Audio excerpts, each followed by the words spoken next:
Assalamualaikum warahmatullahi wabarakatuh. Perkenalkan, nama saya Ismuadi dari Prodi Perbankan Syariah Universitas Serambi Buka. Nah, saya ingin menjelaskan makalah saya ingin mempresentasikan makalah saya, perilaku kelompok dalam organisasi. Baik, yang pertama adalah setiap manusia dalam berbagai kegiatan apapun, manusia akan terlibat dalam aktivitas kelompok. Demikian pula kelompok merupakan bagian dari kehidupan organisasi. Dalam organisasi akan banyak ditemui kelompok-kelompok seperti ini.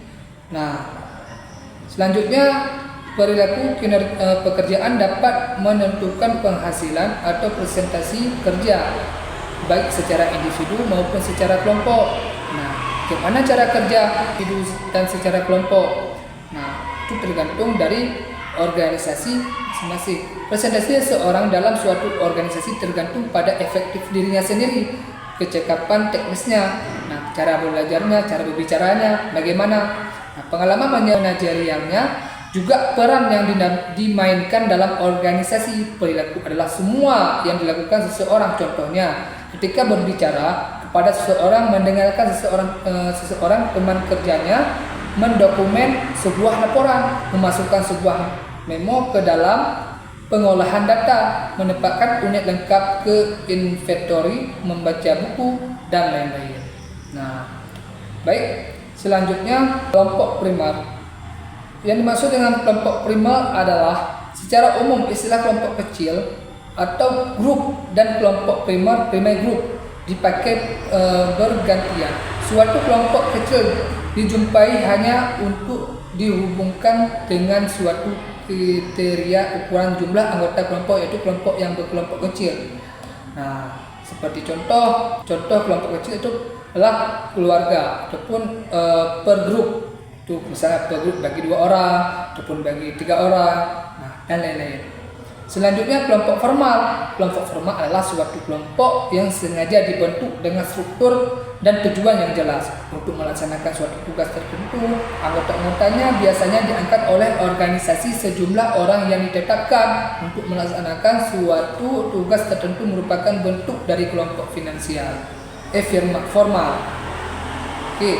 Dan contoh dari kelompok formal ini misalnya kepanitiaan, unit-unit kerja tertentu seperti tim manajer kelompok, tukang pembersih, kelompok penyelenggaraan secara sebagainya.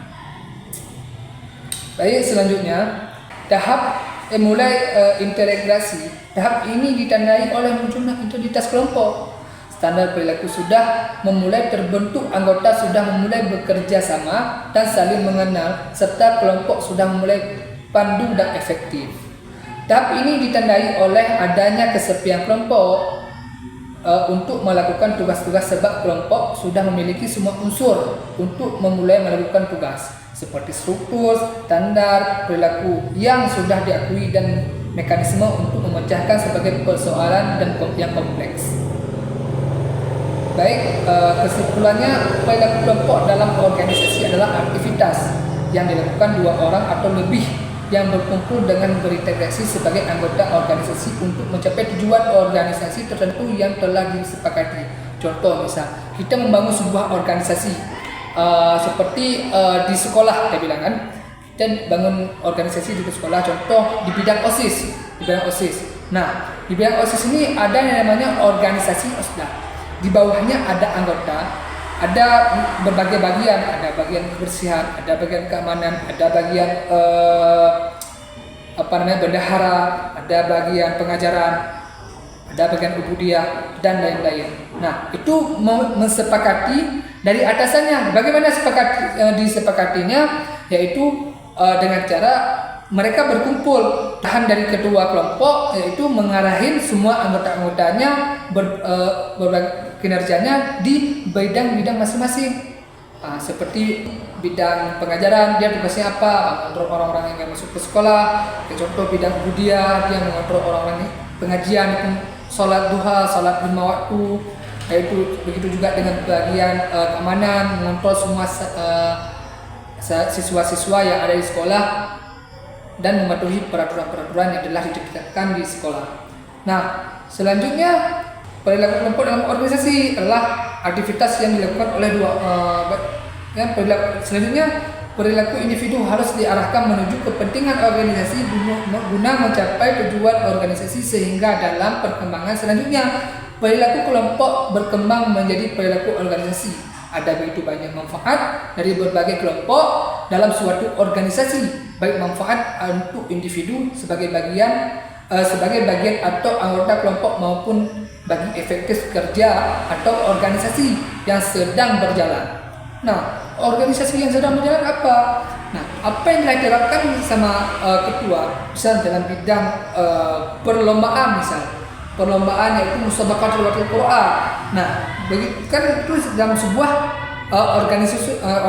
organisasi juga yang bisa kita buat struktur bagian-bagian apa saja yang harus kita bagikan pada anggota-anggota kita yang menjadi panitia, yang menjadi salah satu anggota organisasi dalam perlombaan musabaqah tilawatil Quran. Nah, itu di dalam suatu kelompok yang sebenarnya para anggota mempertimbangkan dirinya mereka sendiri dan bergantung suatu dengan lainnya untuk mencapai tujuan umum, dan mereka saling berhubungan satu dengan yang lain secara teratur untuk mengejar tujuan atas dukungan dalam suatu periode waktu. Itu penjelasan saya. Nah, ada beberapa kesimpulan yang saya jelaskan tadi mengenai bagaimana cara membangun organisasi. Membangun organisasi antara kelompok 1-2 orang ataupun lebih dari 2 orang. Nah, untuk bagaimana cara belajar berkomunikasi dengan masyarakat, dengan orang-orang yang belum kita kenal, dengan orang-orang yang ada di sekitar kita. Nah, baik semuanya, mungkin ini aja yang bisa saya jelaskan mengaku tentang makalah saya hari ini yang berjudul perilaku kelompok dalam organisasi. Mungkin ada kata-kata yang kurang, mohon dimaafkan. Kalau ingin bertanya, silakan komen di bawah ini. Mungkin ini aja yang bisa saya sampaikan, lebih dan kurang saya minta maaf. Saya akhiri wabillahi taufiq wal hidayah. Wassalamualaikum warahmatullahi wabarakatuh.